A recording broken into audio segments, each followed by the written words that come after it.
CEO Ezra Chiloba is this morning set to give evidence on the 2016-2017 expenditures before the Parliamentary Accounts Committee. Let's cross over and listen to his submission. All right, we'll be speaking to Amimo right now, Patrick Amimo, who is in Parliament. Patrick, what can you tell us on this Parliamentary Accounts Committee that former CEO Ezra Chiloba is set to give evidence on this morning? Thank you. We are awaiting the arrival of that former IEBC CEO, that is Ezra Chiloba, who is supposed to appear before the National Assembly Parliamentary Accounts Committee to answer to those audit queries with regard to 2016-2017 financial year. This came after the Auditor General expressed concern about the usage of 9.5 billion shillings without following the procurement laws. That's which is landing Ezra Chiloba before members of the National Assembly to explain on those audit queries, because it's been most of this expenditure was incurred during the the runoff of the presidential election on October 26th, 2017.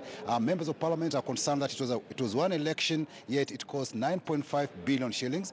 Yet previously the general election that had been done earlier on August 8th cost the country about 14 billion shillings. So it's something that members of Parliament are really keen to know what led to these colossal expenditure of amounts on a single election. And already when the chairman of IEBC, Wafula Chebukati, appeared before the Public Accounts Committee, he said that these procurements were done without the knowledge of IEBC commissioners. So it's like he says, he shifted the entire blame to Ezra Chiloba, who apparently did these things without consulting or informing the IEBC commissioners. So that's why members of the National Assembly felt it prudent to invite Ezra Chiloba to get his side of the story on why he incurred these particular expenditures. Remember also, this particular expenditure is a source of conflict between Chiloba and the commissioners, where we saw that they were engaged in a pull and push war during this early this year, when Chiloba was suspended from office, and he also claimed to come back, went to the courts, and the court said that that suspension will have to stay. It was until September, when the IEBC took action and sacked Chiloba. So Chiloba will be appearing before the committee members to explain to them really what transpired and whether these expenditures that were incurred on October 26th were done without the knowledge of IEBC commissioners. It's something that really members are concerned about, because we've seen that IEBC, in fact, even in the run-up to that election, there are concerns that they procured satellite phones, but which were never used. There was also an expenditure, something to do with airtime, worth about an airtime that was bought in advance in bulk, but then this airtime costing millions of shillings was never spent. It's something that members of Parliament will be keenly looking into. Also, something to do with the procurement of other gadgets. So people were brought in to ferry ballot papers. Some were paid in questionable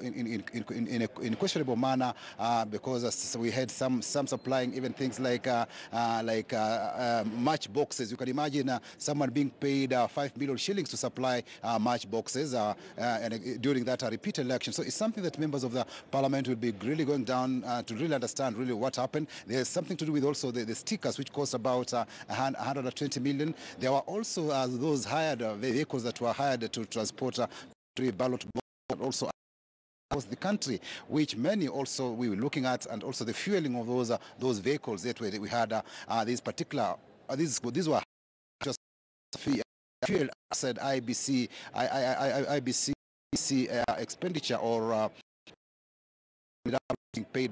So it appears there was misappropriation of funds here, and it's what Ezra Chiloba will be explaining to members and see before they compile their report for debate in the National Assembly next year, when the report will be tabled in the National Assembly, because it's one of the priority reports that PAC chairperson Opio and I says he'll be tabling before the House early next year, probably by March, because Parliament is going on recess next week starting Thursday, and only to come back in February 7th, when now they'll start canvassing new business for the new session.